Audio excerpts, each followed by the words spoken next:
हुजूर की ये उम्मत गुनहगार तो हो गई है लेकिन गद्दार नहीं है, गद्दार नहीं है।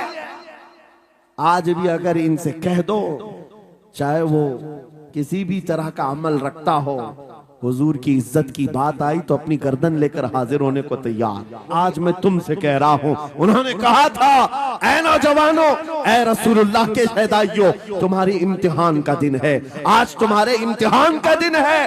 अगर तुम्हारा कदम फिसल गया, सुबह क़यामत तक तुम पर लानतों की फटकार होगी, और अगर जमा रहा, सुबह क़यामत तक अल्लाह की रहमत के फूल बरसाए जाएंगे। उम्मीद बाकी है।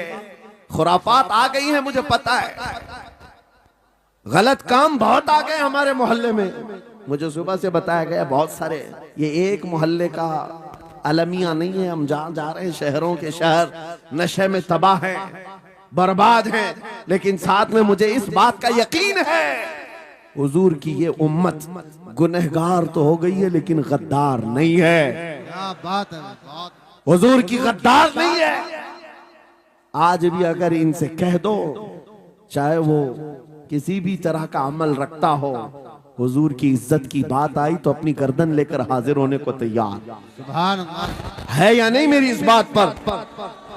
सुनो, खालिद बिन वलीद जब किले का मुहासरा कर चुके हैं, ईसाई पादरी ने अपने सारे साथियों से कहा, हम इनको 3 दिन का टाइम देते हैं कि हम इनको सुलह करने की बात करेंगे, लेकिन मेरी एक शर्त होगी, या अपने नौजवान साथियों को लेकर बाजार से गुजरते हुए आ जाए, अगर सही सलामत इनके सारे फौजी आ गए, हम किले की चाबियां दे देंगे। सारे ईसाइयों ने पूछा, क्या करना क्या चाहते हो? उस पादरी ने कहा, मुल्क की मशहूर खूबसूरत लड़कियों को और जरो जवाहरात को मैं रास्ते पर बिछा दूंगा, नंगी लड़कियों को खड़ा कर रखूंगा, जब खालिद बिन वलीद की फौज यहाँ से गुजरेगी, नौजवान है, नफ्स भड़कता है, और इस तरह से एक नौजवान को खरीदने के लिए 2 ही चीजें होती हैं, एक औरत है, दूसरी दौलत है, और नौजवान इसमें फिसल जाता है। मैं जानता हूं कि जब ये दोनों चीजें सजा कर रख दी जाएं, खालिद बिन वलीद के ये लश्करी